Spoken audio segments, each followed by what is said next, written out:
मंगळवेढ्यामध्ये राहणे, पण दामाजी पंत नव्हेत. मग बाई कोण हे संत? ज्यांच्या पत्नीचं बाळंतपण करण्यासाठी साक्षात पांडुरंग परमात्मा आले होते. आम्ही कुठल्या जातीमध्ये जन्माला येतो हे महत्वाचं नसून आमच्या कर्माने आम्ही आमचा आणि जातीचाही उद्धार करायला कारणीभूत ठरतो. भक्त तरी तारी 42 कोळे तयाचे निमुळे जगदोद्धार.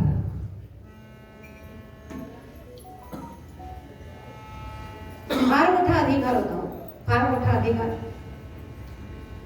गावकऱ्यांनी सांगितलं की तुम्ही देव वाटवला तेव्हा इथे गावामध्ये राहायचं नाही, नदीच्या पलीकडे जाऊन झोपडी बांधून तिथे राहायचं, गावात राहायचं नाही. ठीक आहे म्हणे. अहो कुठेही जरी राहिलं तरी भगवंतांचं नामस्मरणच करायचंय ना. इथे काय नाही तिथे काय. नदीच्या परतीराला गेले, झोपडी बांधली, साधीशी झोपडी. झोपडी बांधली पण झोपडपट्टी होणार नाही याची खबरदारी घेतली. म्हणजे 2000 सालापर्यंत आरक्षण वगैरे ही काही भानगडच नाही. आणि कशी झोपडी फक्त एका कडव्यातच बघूया, कारण फार मोठी झोपडी आहे. राष्ट्रसंत तुकडोजी महाराज पूर्वीच्या पाठ्यपुस्तकात आपल्याला ती होती. आता काही मराठी मीडियम शाळा राहिलेल्याच नाही, सगळं इंग्रजीकरणच झालेलं आहे. राजासजी महाले, राजासजी महाले महाले, राजासजी महाले. सौख्यान से मिळाले, सौख्यान से मिळाले, ती सर्व प्राप्त झाली, ती सर्व प्राप्त झाली. या झोपडीत माझ्या माझ्या राजासजी महाले, राजासजी महाले महाले, राजासजी महाले. आहे वाचून चालू राहू दे, चालू राहू दे. महाली बहु बिचारे, भजनीच घ्या. महाली बहु बिचारे, कंदील श्यामदाने. महाली बहु बिचारे, कंदील श्यामदाने. आम्हा जमीन माने, आम्हा जमीन माने, आम्हा जमीन माने. या झोपडीत माझ्या, या झोपडीत माझ्या माझ्या राजासजी महाले महाले, राजासजी महाले महाले, राजासजी महाले, राजासजी महाले महाले, राजासजी महाले.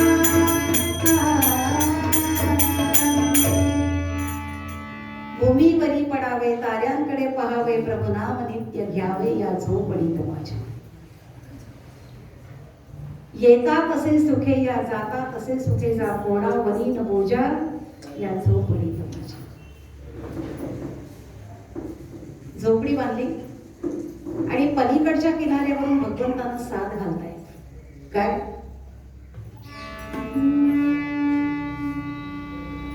धाव खाली विठू आता,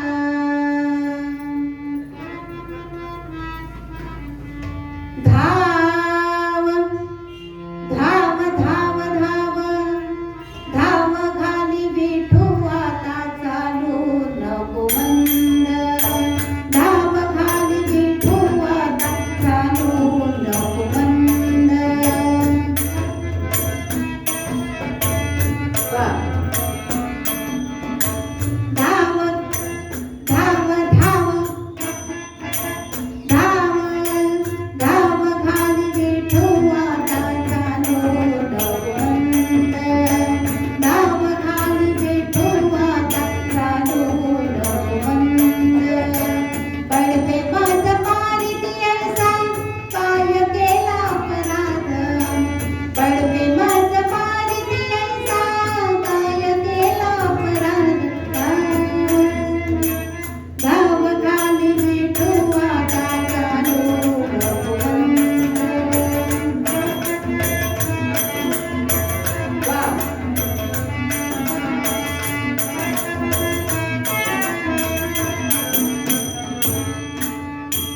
विठोबाचा हार तुझ्या कंठी कैसा आला, विठोबाचा हार तुझ्या कंठी कैसा आला. शिव्या देऊन म्हणते महाराज देवा पाठविना, शिव्या देऊन म्हणते महाराज देवा पाठविना. धाव धाव धाव खाली विठू आता, चालू नको मंद. धाव खाली विठू आता, चालू नको मंद. धाव खाली विठू आता, चालू नको मंद.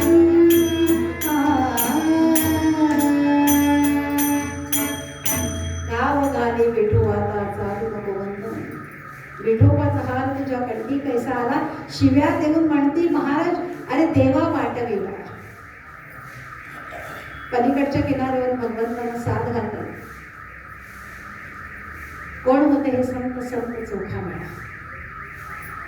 भक्ती मार्गामध्ये चोख असणारे असे हे संत चोखामेळा. एका वेळेस स्वर्गातल्या अमृताची चव बिघडली आणि इंद्रावर पेटंट विकल्याचा आरोप आला. ऐका काय, इंद्रावर पेटंट विकल्याचा आरोप आला आणि इंद्राला चिंता निर्माण झाली की आता अमृताची चव पूर्ववत कशी बाबा होणार.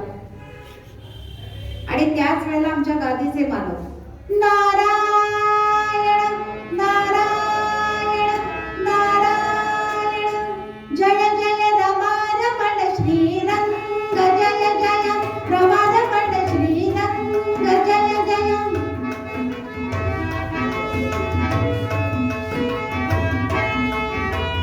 रमारमण श्रीरंग जय जय पदारविंदी सदा स्मरावा पदारविंदी सदा स्मरावा माझा मानसभंग जय जय रमारमण श्रीरंग जय जय रमारमण श्रीरंग जय जय रमारमण श्रीरंग नारायण नारायण. स्वर्गात आणि स्वर्गात नारद मुनींची स्वारी आली. गळ्यात वीणा चिपळ्या हाती सदा बसे नारायण ओढी कुठे कधी कळ लावणी करशी मती अमुची कुंठीत तुझे मी गातो गौरव गीत रंगली हरिभजनी संगीत नारदा मुनिवरा. नारदांची स्वारी आली. नारदांचं स्वागत केलं, बसायला आसन दिलं, पाद्यपूजन केलं, फळं आली, दूध आलं, नारदांचं आगत स्वागत केलं गेलं आणि थोड्याशा गप्पा रंगल्या इंद्राच्या आणि नारदांच्या. आणि नारदांनी विचारलं काय इंद्रा कसं काय सगळं ठीक आहे ना. हो कसलं आलंय ठीक म्हणे अमृताची चव बिघडली आणि माझ्यावर पेटंट विकल्याचा आरोप आलाय. तेव्हा आता काय करायचं तेच म्हणे मी चिंता करतोय की ती अमृताची चव पूर्ववत होणार कशी. नारद आता आलाच तर जरा सांगा ना तुम्हाला काही माहिती असेल तर काय केलं म्हणजे अमृताची चव पूर्ववत होईल. नारद मुनी म्हणाले की आहे एक उपाय आहे. कुठला. मृत्यू लोकामध्ये जायचं मंगळवेढे या गावामध्ये. तिथे संत चोखामेळा राहतात पांडुरंगांचे निस्सीम भक्त. त्यांच्याकडे जायचं अमृत कलश घेऊन. त्यांनी अमृत कलशाला स्पर्श केला तरी देखील अमृताची चव पूर्ववत होईल. नारदा काय वाटेल ते सांगता काय. आम्ही स्वर्गातले राजे आणि ते मृत्यू लोकांमधले सर्वसामान्य भक्त संत आणि त्यांनी अमृताला स्पर्श करून अमृताची चव पूर्ववत होणार काय वाटेल ते सांगता. राहिलं नका जाऊ, चौकशीला सामोरे जा. बरं चौकशी सुद्धा कशी. चव कशी जा चौकशीला सामोरे. एडी विडी काय लागेल ते लावू दे, आम्हाला काय करायचंय. मी तुम्हाला उपाय सांगितला, करायचं असेल तर करा, विश्वास असेल तर करा, नाही तर सोडून द्या. नाही म्हणे अमृताची चव तर पूर्ववत व्हायला पाहिजे, मग जा. इंद्र म्हणाले ठीक आहे म्हणे, पण नुसतं जायचं नाही. स्वर्गातल्या सगळ्या देवांनी एकत्र येऊन संत चोखामेळांच्या घरी भोजनासाठी जायचं. ठीक आहे म्हणे. इंद्राचा निरोप घेऊन नारद मुनी निघाले, मृत्यू लोकामध्ये आले. नारद मुनी हे एकमेव असे होते की त्रैलोक्याचा पासपोर्ट त्यांना दिलेला होता. जाणं येणं चालूच असायचं. आम्ही एकदा गेलो की येण्याचं नावच नाही आणि नाही तेच बरं आहे, नाही तर जायचं नाव कोणी काढणारच नाही. रिटर्न तिकीट असेल तर हो की नाही. पण नारद मुनी म्हणजे असं की त्रैलोक्याचा पासपोर्ट दिलेला. स्वर्ग मृत्यू पाताळ कुठेही मज्जा नव्हता, सगळीकडे संचार चालू असायचा. मृत्यू लोकामध्ये संत चोखामेळांच्या घरी आले म्हणजे संत चोखामेळांचा अधिकार देखील किती मोठा असेल विचार करा की नारदांसारखी विभूती संत चोखामेळांना भेटायला येते म्हणजे केवढा मोठा अधिकार असेल. आगळ स्वागत केलं, बसायला आसन दिलं आणि चोखामेळांना सांगतायत नारद मुनी की मला बसायला वेळ नाही, बोलायला तर त्याच्यापेक्षा वेळ नाही. स्वर्गातून मी निरोप घेऊन आलोय इंद्राचा की ते सगळे देव स्वर्गातले तुमच्या घरी भोजनाला येणार. नारदा गरिबाची कशाला थट्टा करतात. स्वर्गातले देव आमच्या घरी का बरं भोजनाला येतील. थट्टा करताना बोलते, थट्टा वगैरे काही. खरोखरच सगळे देव तुमच्या घरी भोजनासाठी येणार. एवढंच म्हणे खुशाल एवढं. अहो सगळं आहे ते त्यांचंच तर आहे, माझं काय आहे. एवढंच बरं. पण नारदा एक विनंती आहे. कसली विनंती. त्या सगळ्या देवतांबरोबर माझा पांडुरंग परमात्मा आणि माझे नामदेव महाराज देखील येतील, चालेल ना? अहो चालेल ना म्हणून काय विचारता, धावेल खुशाल बोला. आता एवढे सगळे येणार आहेत, त्याच्यामध्ये पांडुरंग परमात्मा आणि नामदेव महाराजांना न बोलवायला काय हरकत आहे? म्हणजे खुशाल बोलवावे, खुशाल. संत चोखामेळांना आनंद झाला आणि देव येणार म्हटल्यानंतर पंढरपूरला गेले, पांडुरंगांचं दर्शन घेतलं, पांडुरंगांना निमंत्रण दिलं, नामदेव महाराजांना निमंत्रण दिलं की अमुक अमुक दिवशी आमच्या घरी भोजनासाठी यायचंय. खरं म्हणजे घरामध्ये धान्याचा कणही नव्हता, दाणाही नव्हता, पण आजूबाजूला जाऊन उसनवारी करून धान्य आणलं. छोटीशी झोपडी होती पण ती स्वच्छ सारवली, अंगण नवीन केलं, तुळशी वृंदावन सारवलं, नवीन तुळस लावली, अंगणामध्ये सुंदर अशी रांगोळी काढली. संत चोखामेळांच्या पत्नीने देवांच्या स्वागताची तयारी करायला सुरुवात केली. इथे ग्वाल्हेरमध्ये सगळ्यांच्या घराच्या समोर रांगोळी असते, किंवा कुठेही मुंबई सोडली तर सगळीकडे रांगोळी आम्हाला बघायला मिळते. मुंबईमध्ये आमच्याकडे रांगोळी काढायला जागाच नाही, मुंबईचं नग तुमच्या समोर उभा आहे. हा अहो इथे आंघोळीचा पत्ता नाही, रांगोळी कुठे घेऊन मुंबईतल्या मुलींना रांगोळी काढता येत नाही, पण इकडे सगळ्यांच्या घरासमोर छान अशी सुंदर अशी रांगोळी असते, सडा संभार्जन रांगोळी. आमची रांगोळी म्हणजे एकदा एक एकदा नऊ, एकदा एक एकदा नऊ, बाकी सगळं शून्य. आता तेही नाही, आता ते बांबूचं नळकांड मिळतं बघा, त्याच्यामध्ये ती रांगोळी भरायची, संपूर्ण पंक्तीमध्ये फिरवायची. चला कुंडली कमलदा चला सुरुवात.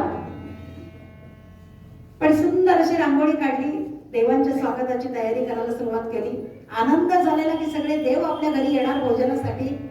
आणि ठरलेल्या दिवशी स्वर्गातले सगळे देव, पांडुरंग परमात्मा, नामदेव महाराज, सगळी मंडळी संत चोखामेळांच्या झोपडीमध्ये आली. हो, आनंद वाटला, कृतकृत्य झाल्यासारखं वाटलं. सगळ्यांचं स्वागत केलं, पाद्यपूजन केलं, बसाला काबळं टाकलं आणि भोजन झालं सगळ्यांचं. संतांच्या घरचं सात्विक अन्न पोटामध्ये गेल्यानंतर वृत्तीमध्ये बदल झाला. अन्नाचा दोष फार आहे, फार दोष आहे. ते अन्न पोटामध्ये गेल्यानंतर वृत्तीमध्ये बदल झाला, सगळे तृप्त झाले संत चोखामेळांच्या घरचं सात्विक अन्न खाल्ल्यानंतर. आणि देव म्हणतात की काय हवं असेल तर मागून घ्या. नको, अहो तुम्ही सगळेजण इथे आलात, आम्हा उभयतांना दर्शन दिलं, आणखीन काय घेण्यासारखं शिल्लक राहिलंय, आणखीन काय मागायचंय? न मागताच एवढं काही मिळालं की आता आणखीन मागण्यासारखं काही राहिलं नाही. नको बरं, अहो घ्या काहीतरी. नको, खरंच नको.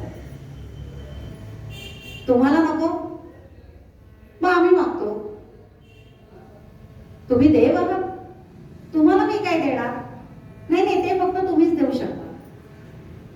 अरे तो अमृत कलश जरा घेऊन ये रे. अमृत कलश आणला. संत चोखामेळांना असं वाटलं की बहुतेक आपल्याला देण्यासाठी अमृत आणलेलं आहे. नको, हे हे हे हे समोर बसलेले गृहस्थ काय बरं बोलतात? अमृताहुनी गोड नाम तुझे देवा, नाम तुझे देवा. अमृताहुनी गोड नाम तुझे देवा, नाम तुझे देवा.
बघा, माझ्याबरोबर त्यांना येत असेल तरी मला हरकत नाही. कीर्तनामध्ये असं काही बंधन नाही, बोलायचं नाही, बोलू नये, गुपचूप बसावं असं काही नाहीये. म्हणा तुम्ही पण. कीर्तने बसता निद्रे नागविले, म्हणा वा, म्हणा कीर्तने बसता निद्रे नागविले, मन माझे गुंतले, मन माझे गुंतले, विषय सुखा, विषय सुखा, अमृताहुती गोड, नाम तुझे देवा, नाम तुझे देवा. म्हणा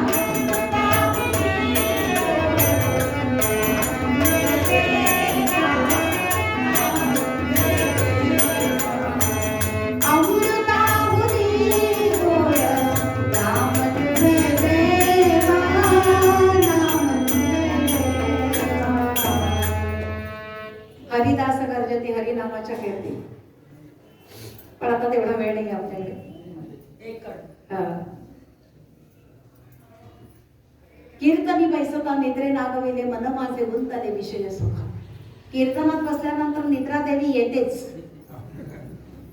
वेळा बदलल्या तरी देखील निद्रा देवीला ते वरदानच आहे. कुठे जायचं, कीर्तनात जाऊन बस, आणि त्यातल्या ते टेकाला मिळालं तर मग बघायला असतं. रागवू नका, रागवू नका. वेळा बदलल्या. दुपारी 12:39 राम जन्म, पण उपवास असतो आणि ते रिकाम्या पोटी जरा थोडस जरा कोणाच्या खांद्यावर बरं. रात्री 12:39 कृष्ण जन्म, ती तर अगदी झोपेचीच वेळ. भगवंताने विचार केला की पहाटे जावं, म्हणजे रात्रभराची झोप, सकाळी उठून स्नान, असा गरम गरम चहा पिऊन कीर्तनाला येऊन बसायचं. मारुती जन्म. पण तरी देखील लोक झोपायला लागले. मग संध्याकाळची वेळ, दत्त जन्म, दुपारचं जेवण, दुपारची बाबोकुक्षी, चहा करून संध्याकाळी जरी कीर्तनाला जाऊन बसायचं म्हटलं तरी लोक झोपायला लागले. वेळा बदलल्या पण लोकांची झोप काही गेली नाही. कारण कीर्तनी बैसता निद्रे नागविले. पण कीर्तनामध्ये झोपायचं नाही. कीर्तनामध्ये झोपलं तर काय होतं माहितीये का, पुढला जन्म सर्पाचा येतो. बाई येऊ दे, आम्हाला येणार आहे ना, तुम्ही कशाला चिंता करताय. मला झोपणाऱ्यांची चिंता नाहीये, त्यांना सर्पाचा जन्म येणार असेल येऊ दे. पण मला चिंता कोणाची आहे माहितीये का, त्यांच्या बाजूला बसणाऱ्यांची आहे. कारण जे कीर्तनामध्ये झोपतात त्यांना सर्पाचा जन्म येतो, पण त्यांच्या बाजूला जे बसणारे आहेत त्यांना गारुड्याचा जन्म येतो. पंढरीनाथ भगवान की. त्यामुळे जागा, ए बाबा जागा राहा, झोपू नकोस. तू सर्प होशील पण मला गारुड घेऊन पुंगी वाजवत संपूर्ण गावामध्ये ते पुंगी वाजवत फिरवायला लागेल. आता या एरियाचं नाव मला माहिती नाहीये. लक्ष्मीगंजामध्ये मला संपूर्ण एरियामध्ये ते टोपल्यात घालून तुला फिरावं लागेल. तेव्हा जागा राहा, झोपू नकोस, जागा राहा. विनोदाचा भाग सोडून द्या. कारण कीर्तन म्हणजे थोडंसं हलकं फुलकं पाहिजे, फार असा अवजड नको ना. एक तर संसारामध्ये, प्रपंचामध्ये आपल्याला एवढ्या विवंचन आहेत, आणखी पुढे इथे येऊन परत पुढे विवंचन. जरा असं हलका फुलका, जरा थोडस हे समोर बसलेले ग्रहस्थ काय म्हणतायत, अमृतावनी गोड नाम तुझे देवा. कारण नामदेव महाराजांचं सबंध आहे ना. अमृत नकोय, त्याच्यापेक्षाही गोड असं भगवंता तुझं नाव आहे. अमृताने दीर्घता प्राप्त होते, परंतु अमृताने आयुष्य वाढतं, दीर्घता प्राप्त होते, परंतु तुझ्या कथारसाने दिव्यता प्राप्त होते. याच जन्मात आम्हाला मुक्ती दे, आम्हाला पुन्हा पुन्हा जन्म नकोच, जन्म आणि मृत्यू नको. पण जन्माला घालायचं असेल तर भगवंता तुझी सेवा करण्यासाठी नरजन्मालाच घाल. कारण याच जन्मामध्ये फक्त ही उपाययोजना आहे, इतर योनीमध्ये ही नाही. भगवंतांविषयीची कृतज्ञता व्यक्त करण्याचा हा एकमेव जन्म आहे, मनुष्य जन्म. तो जर फुकट घालवला, खाओ पिओ मजा करो, तर मग पुढे पुन्हा पुन्हा 84 लक्ष योनी, पुन्हा मनुष्य जन्म. मला अमृत नकोय, तुम्हाला देण्यासाठी अमृत आणलेलं नाही. बघा अमृताची चव बिघडलेली आहे. तुम्ही एक काम करा, फक्त त्या अमृत कलशाला स्पर्श करा, म्हणजे अमृताची चव पूर्ववत होईल. अहो आमची सावली पडली तरी देखील लोक पुन्हा पुन्हा स्नान करतात. हो हो तुम्हीच. संत चोखामेळांनी फक्त अमृत कलशाला स्पर्श केला, अमृत कलशाचं झाकण उघडलं, प्रत्येक देवांनी एक एक थेंब हातावर घेतला आणि चाखून बघितला. अमृताची चव पूर्ववत झालेली होती. पण ऐका, मोठी माणसं कशी असतात, एकही थेंब संत चोखामेळांच्या हातावर दिला. पण अर्थात अपेक्षा नव्हतीच, अपेक्षा नव्हती असे आमचे हे संत चोखामेळा. भक्ती मार्गामध्ये चोख असणारे, त्यांचा एकच अभंग म्हणते आणि भैरवीकडे जाते. काय असतं माहिती का, आम्ही वरच्या रंगाला बोलतो परंतु अंतरंग आम्ही पाहत नाही. अंतरंग फार महत्वाचे आहे. संगमरवरी दगडाची मूर्ती असेल आमच्या मुंबईमध्ये गिरगाव एरिया, म्हणजे चन्नी रोड, गिरगाव चौपाटी ऐकून माहिती असेल तुम्हाला. त्या गिरगावामध्ये ठाकूरद्वार म्हणून आहे एरिया, आणि तिथे सिग्नल जवळ 2 मंदिर आहेत, एक काळाराम मंदिर आणि एक गोराराम मंदिर. त्या काळाराम मंदिर मधल्या रामाची मूर्ती काळ्या दगडाची म्हणून तो काळाराम, आणि गोराराम मंदिर मधल्या रामाची मूर्ती अशी स्वच्छ पांढरी शुभ्र आणि म्हणून तो गोराराम. आम्ही देवाला नावं ठेवत होतो, माणसांचं काय हो. खरं म्हणजे मूळ नावं ती नाही. आत्माराम बुवांचं राम मंदिर आणि जवगा राम मंदिर अशी नावं आहेत, परंतु काळा आणि गोरा त्या रंगावरून आम्ही भगवंतांना देखील नावं ठेवायला कमी केलं नाही हो. वरच्या रंगाला बोलतो परंतु अंतरंग बघत नाही. याच्यावरूनच संत चोखामेळ्यांचा अभंग आठवला म्हणून म्हणते आणि कथाभाग संपवते. डोंगा परी रसनो हे डोंगा, उस डोंगा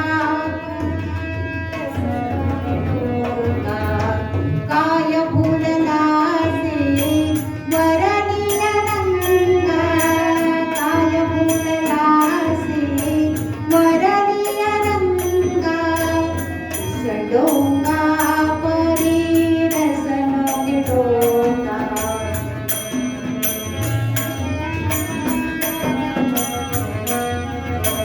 नदी डोंगी परी जलना है डोंगे, नदी डोंगी परी जलना है डोंगे, काय फुलला से वरणीय रंगे, काय फुलला से वरणीय रंगे, डोंगा परी रसनो है डोंगा.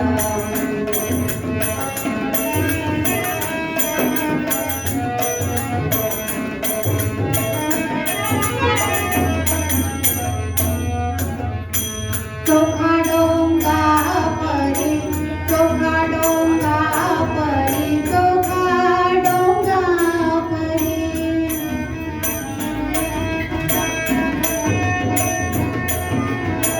चोखा डोंगा परी भावनो है डोंगा, चोखा डोंगा परी भावनो है डोंगा, काय फुलला से वरणीय रंगा, काय फुलला से वरणीय रंगा, उस डोंगा परी रसनो है डोंगा, उस डोंगा परी, उस डोंगा परी रसनो है डोंगा. किती अर्थपूर्ण अभंग आहे. उस डोंगा परी रसनो है डोंगा, काय फुलला से वरणीय रंगा. आम्ही काय करतो की वरवर बघतो आणि एकमेकांना नावं ठेवत असतो, परंतु अंतरंग महत्वाचं आहे. देवराणा आहे जयाचे मस्तकी तयासी लौकिकी चाड नाही, चाड नाही तया हरीची आसा, सार्थकी वयसा रामदासा. लोक काय म्हणतील याचा विचार न करता आपलं संपूर्ण आयुष्य ज्यांनी भक्ती मार्गाला वाहून घेतलेलं आहे किंवा उपासनेमध्ये घालवलेलं आहे, व्यतीत केलेलं आहे, आशांचा पाठीराखा भगवंत आहेच, त्याचा कैवार भगवंत घेतातच.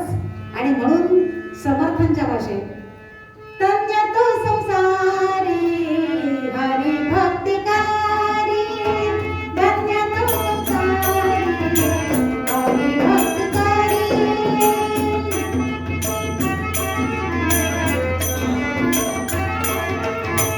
दयाचा कैवारी देवराणा, दयाचा